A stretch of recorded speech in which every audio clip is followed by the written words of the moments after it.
तो एक बार यदु राजा से उनकी भेंट हुई। तो यदु राजा ने उनसे पूछा कि आप बड़े मस्त रहते हैं, ना कोई चिंता है ना फिक्र है, तो आपका राज क्या है इसका? तो उन्होंने कहा कि हमारे जो सदगुरु हैं उनसे हमने बहुत बढ़िया शिक्षा ली। तो यदु ने प्रश्न किया राजा ने कि कौन है आपके गुरु? तो उन्होंने कहा कि एक आध है। तो बताऊं कितने गुरु हैं? 24 गुरु हैं हमारे। तो ऐसा नहीं है कि एक ही गुरु हो किसी का, जिससे जहां मिल जाए वही गुरु। तो दत्तात्रेय जी भगवान से जब पूछा तो आपके कितने गुरु हैं, कौन गुरु हैं? तो उन्होंने कहा कि हमारे 24 गुरु हैं। यानी प्रकृति के जो 24 तत्व हैं, उस प्रकृति में जो भी कुछ दिखाई देता है चराचर में, सबसे हमें शिक्षा मिलती है। तो फिर उन्होंने अपने गुरुओं के बारे में बताया है। 24 गुरुओं का व्याख्यान उसमें भागवत जी में आता है। तो उन्होंने एक वृक्ष को भी गुरु बनाया। तो यदु ने पूछा कि वृक्ष से आपको क्या शिक्षा मिली? तो कहते कि वृक्ष जब हरा भरा रहता है, छाया देता है, फूल भी देता है, फल भी देता है, और जब उसका समय पूरा हो जाता है वो लकड़ी भी देता है। तो व्यक्ति का जीवन भी परोपकारमयी होना चाहिए वृक्ष जैसा। तो हमने वृक्ष से ये शिक्षा ली है कि जिसके जीवन में परोपकार है वो सदा सुखी रहता है। परहित सरिस धर्म नहीं भाई। परहित बोलते हैं परोपकार को। तो जब पूछा गया आचार्य जी से कि सबसे बड़ा धर्म कौन सा है, तो तुलसीदास जी कहते हैं कि परहित सरिस धर्म नहीं भाई। दूसरे का हित चाहना, दूसरे का कल्याण करना, दूसरे का भला करना, इससे बड़ा कोई भी धर्म नहीं है। यही सबसे बड़ा धर्म है। वैसे धर्म की परिभाषा कोई एक नहीं है। तो एक आचार्य कहते हैं कि अहिंसा परमो धर्म, हिंसा परम धर्म है। फिर भगवान राम कहते हैं कि धर्म न दूसर सत्य समाना, सत्य के समान भी कोई धर्म नहीं है। लेकिन जब हम यहाँ पर इस संदर्भ में धर्म की व्याख्या करते हैं तो यहाँ पर परोपकार सबसे बड़ा धर्म माना जाएगा। क्योंकि वृक्ष, नदी, पर्वत और संत, ये 4 तत्व तो ऐसे हैं जिनका जीवन अपने लिए नहीं होता है। पेड़ अपने लिए क्या जीते हैं? दूसरे के लिए जीते हैं। नदी सरोवर, उनका जीवन भी अपने लिए नहीं होता है। पर्वतों का जीवन भी अपने लिए नहीं है। जो संत महात्मा होते हैं, सदगुरुदेव भगवान, उनका जीवन भी अपने लिए नहीं होता है। वो परोपकार के लिए जीते हैं, परहित के लिए जीते हैं। क्योंकि उनको पता है परहित सरिस धर्म नहीं भाई। परोपकार के समान कोई धर्म नहीं है।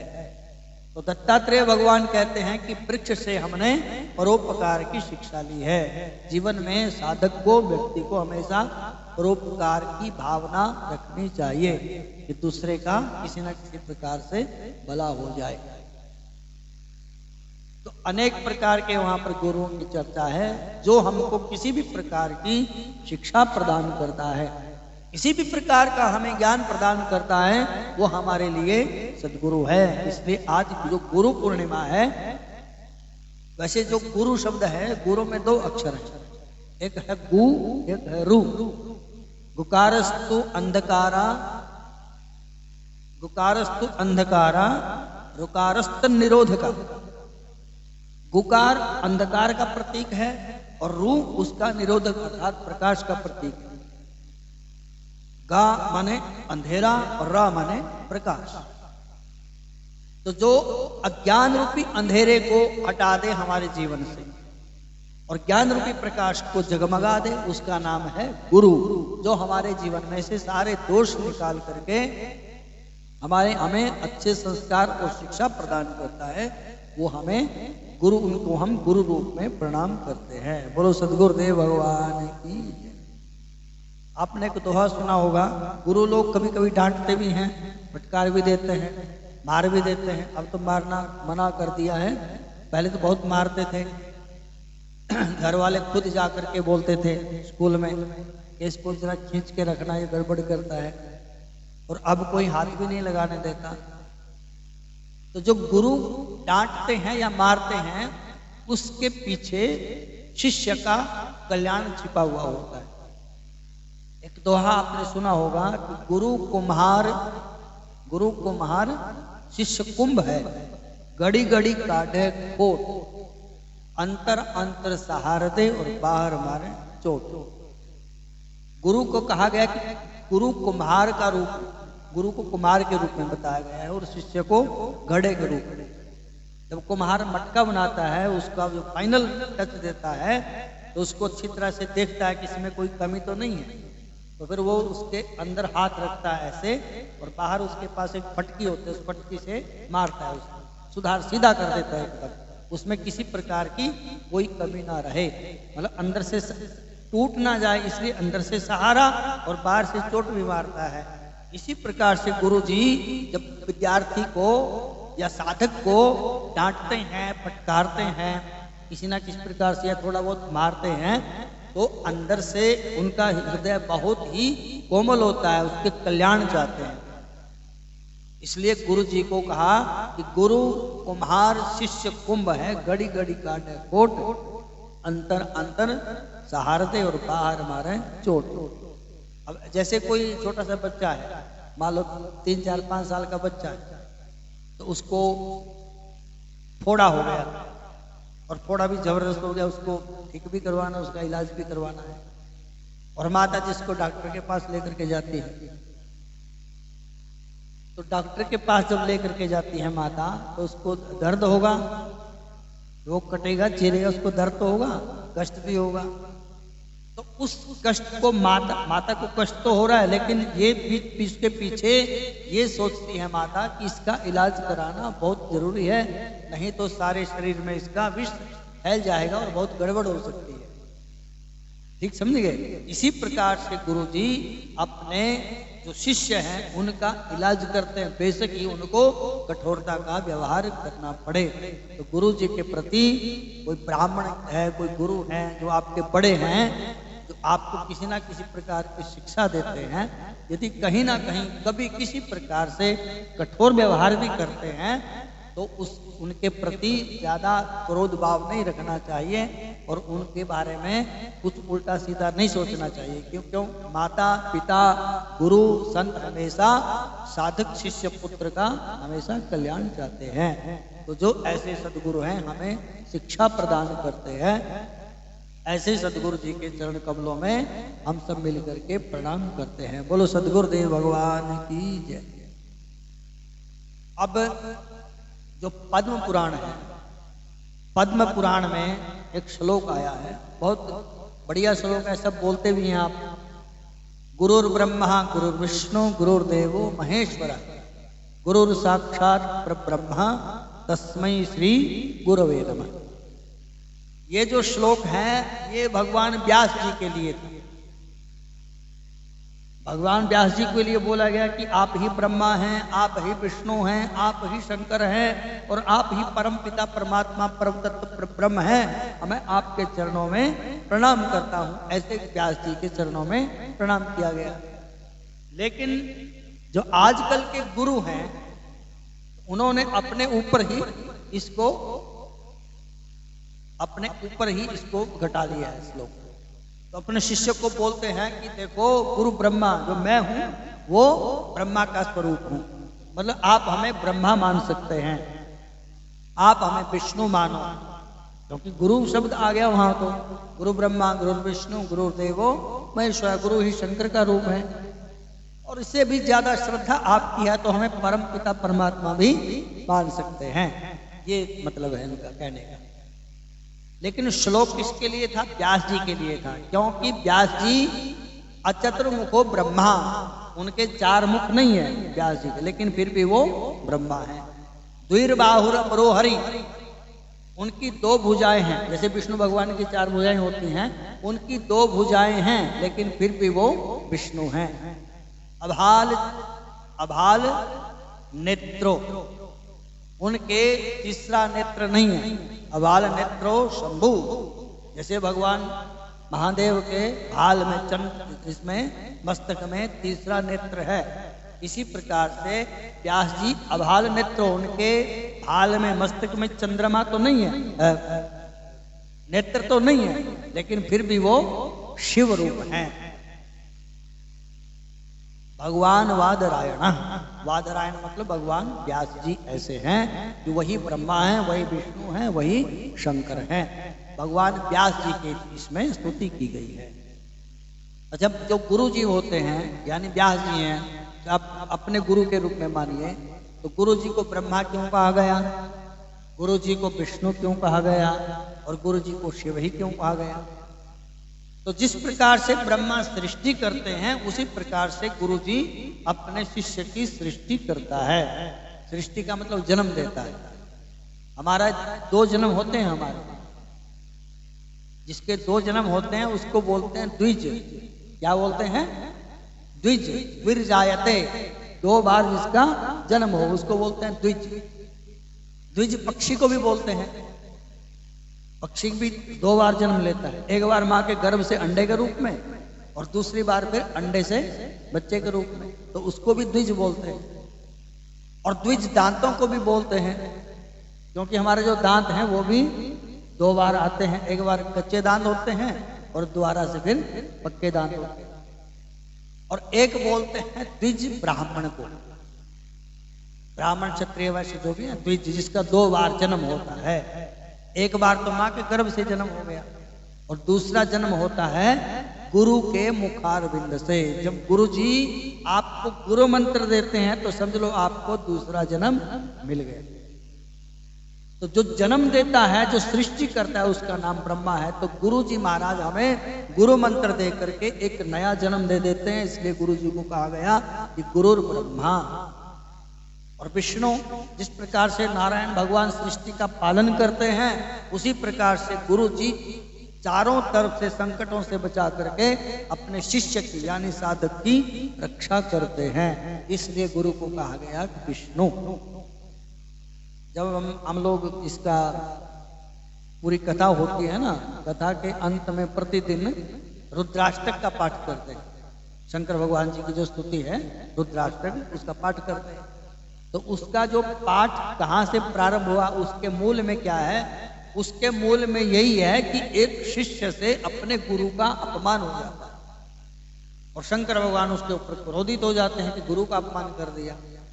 तो शंकर भगवान के कोप से अपने शिष्य की रक्षा करने के लिए ये रुद्राष्टक बोला गया।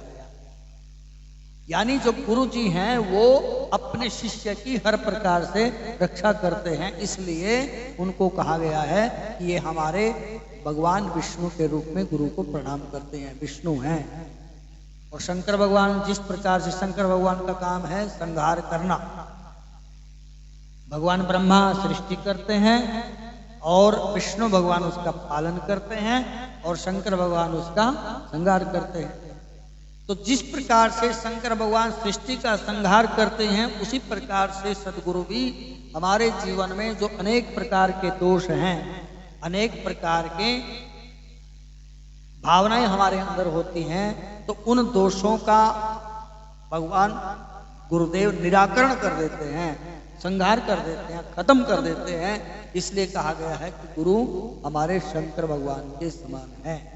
तो गुरु ब्रह्मा, गुरु विष्णु, गुरुर्देवो महेश्वरः, गुरुर साक्षात परब्रह्म, तस्मै श्री गुरुवे नमः। बोलो शंकर भगवान की जय। आप सबको गुरु मंत्र मिला हुआ। देखो, जिसको गुरु मंत्र नहीं मिलता उसको कथा सुनने का अधिकार नहीं होता है। कथा सुनने का अधिकारी वही होता है जिसको गुरु मंत्र मिल जाए। अब जब भागवत जी की कथा शुरू हुई, गंगा के किनारे पर सनकादि ऋषि सुनाते हैं, तो वहां पर नारद जी सबको पूछते थे कि आपको गुरु मंत्र मिला है? तो जिसको गुरु मंत्र नहीं मिला था तो उन्होंने पूछा कि क्यों पूछते हैं आप? तो उन्होंने कहा कि जिनको गुरु मंत्र मिल गया है वही पंडाल के अंदर जाएंगे, वही कथा सुन सकते हैं, और जिसको गुरु मंत्र नहीं मिला है वो कथा सुनने के अधिकारी नहीं है। तो उसने कहा कि महाराज हमें तो गुरु मंत्र नहीं मिला है, अब हम क्या कथा सुनने से वंचित रहेंगे? तो उन्होंने कहा कि नहीं नहीं, हम आपको गुरु मंत्र देते हैं।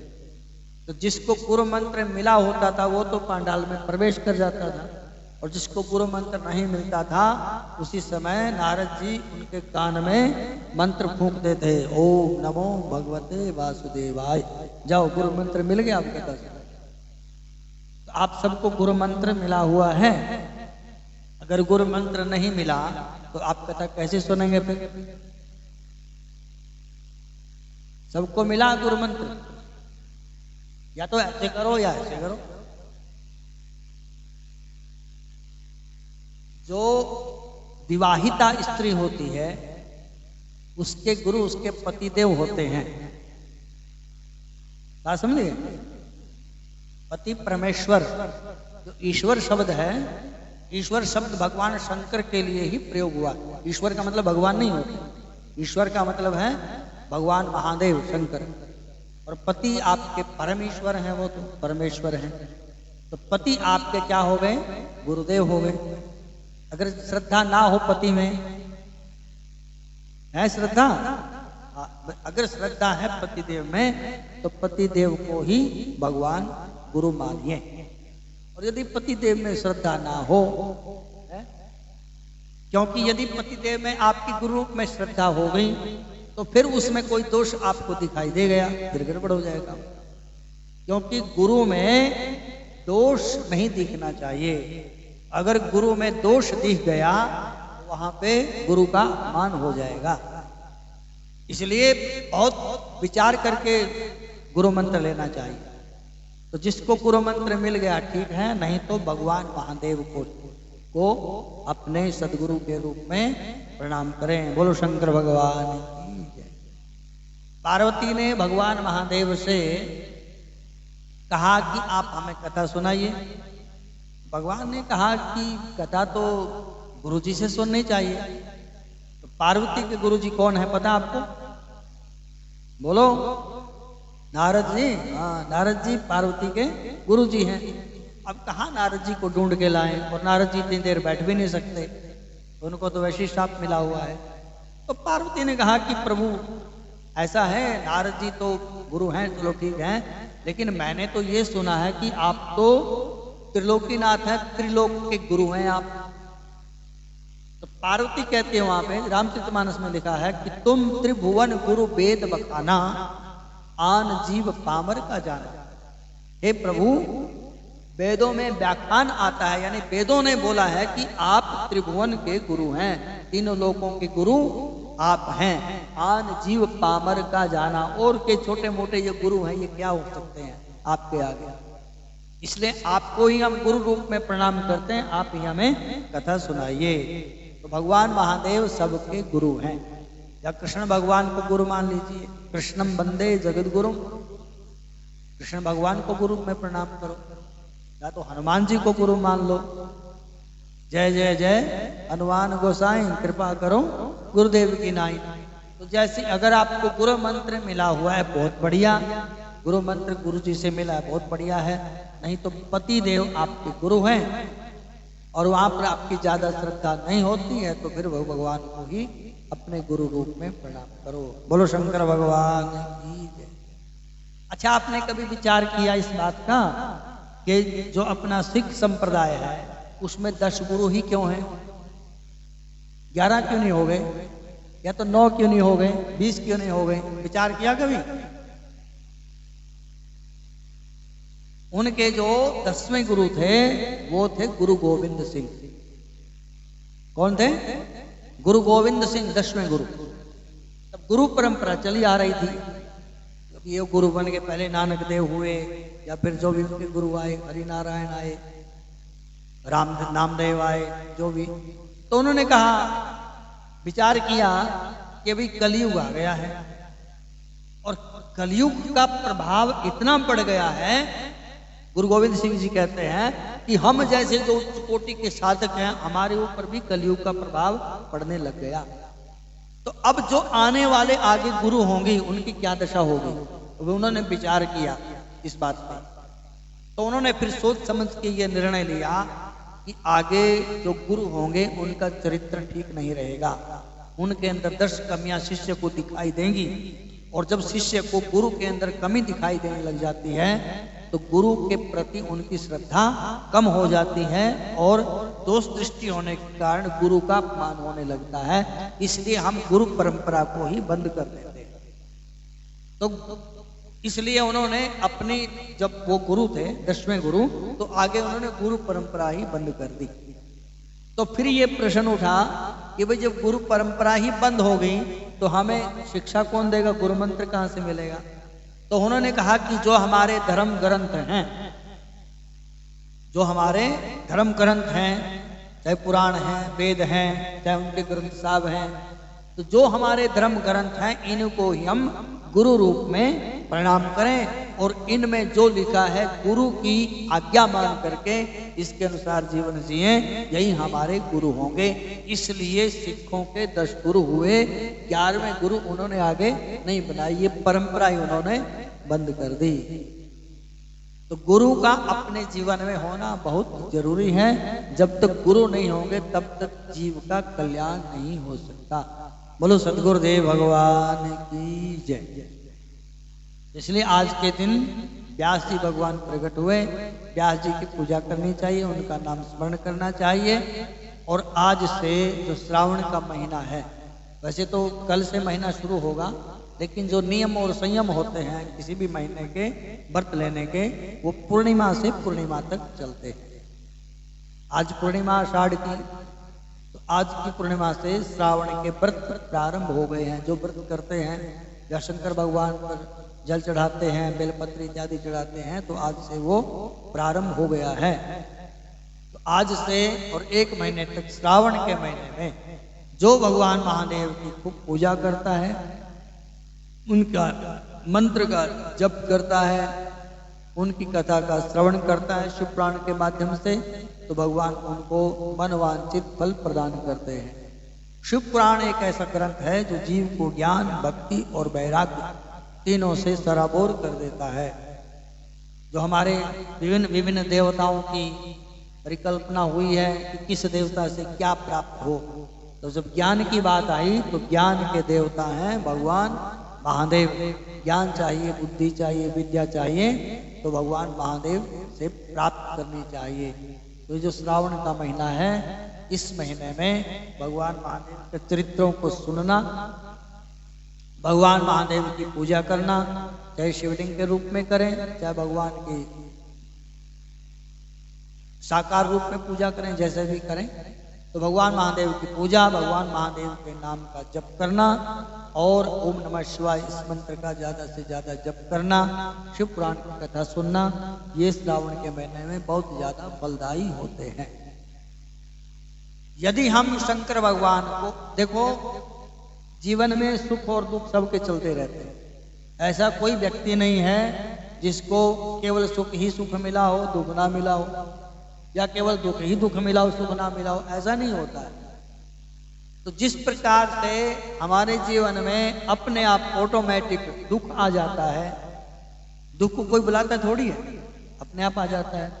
इसी जैसे दुख आ जाता है सुख भी आता है। तो सुख और दुख जीव के प्रारब्ध के अनुसार इस शरीर में उसको मिलते रहते हैं, किसी ना किसी प्रकार से।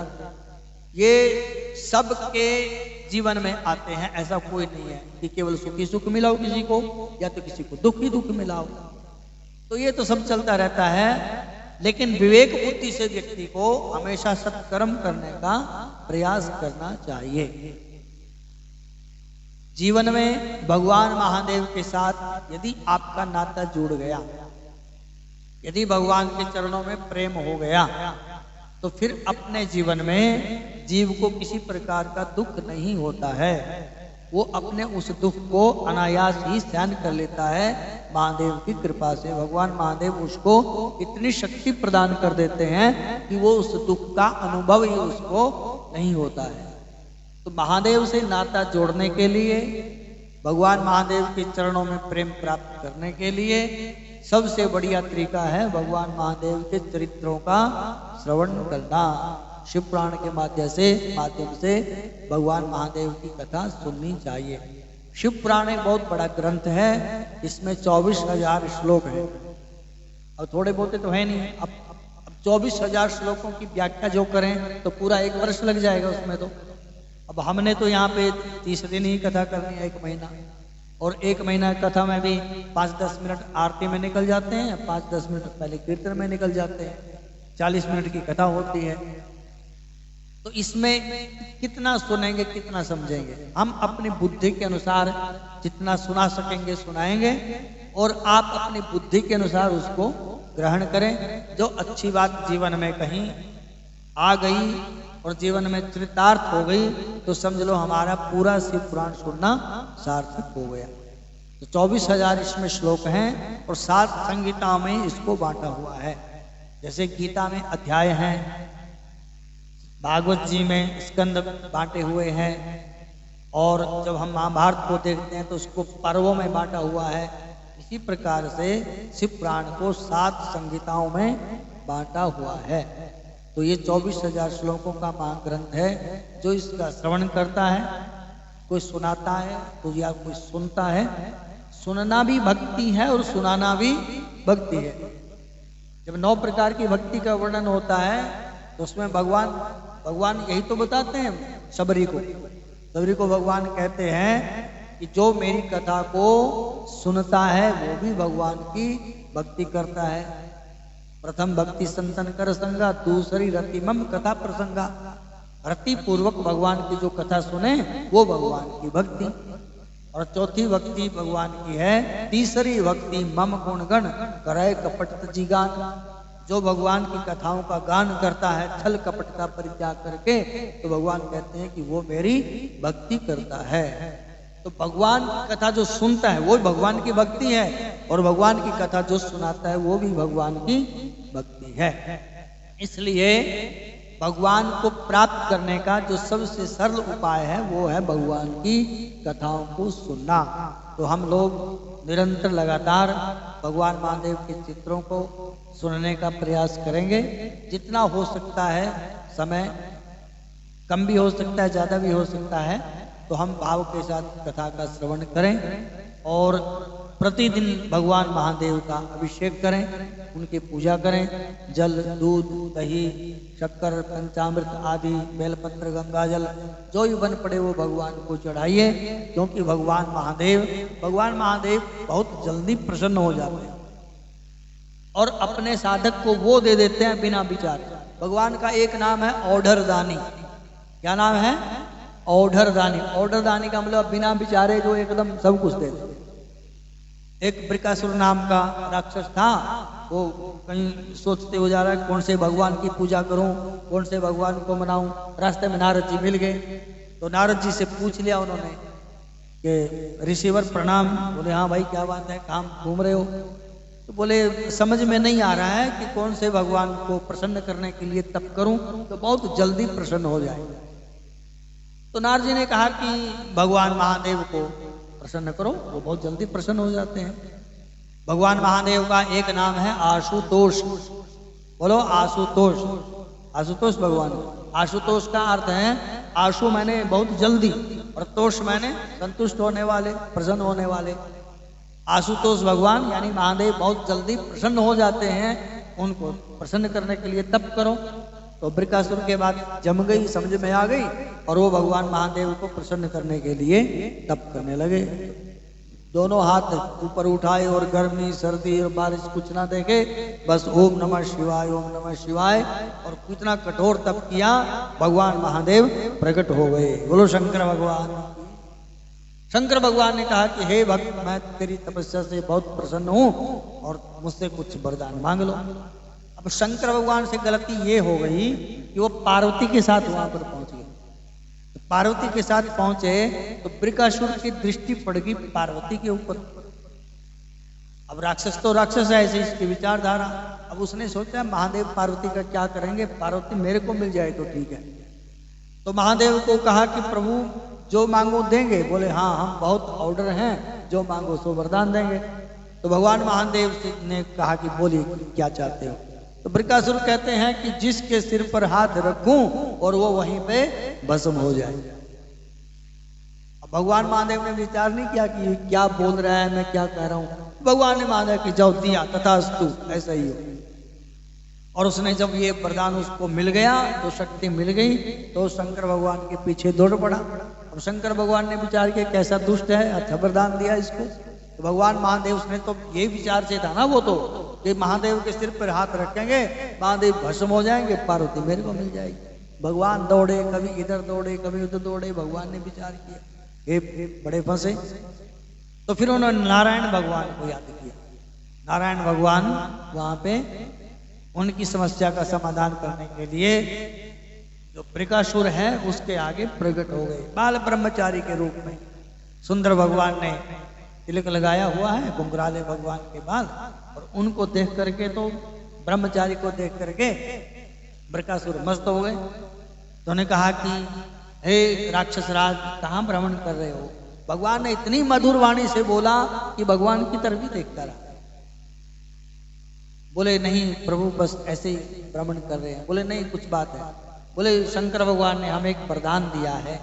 बोले क्या वरदान दिया है। बोले यही वरदान मांगा था कि जिसके सिर पर हाथ रखें वो भस्म हो जाए।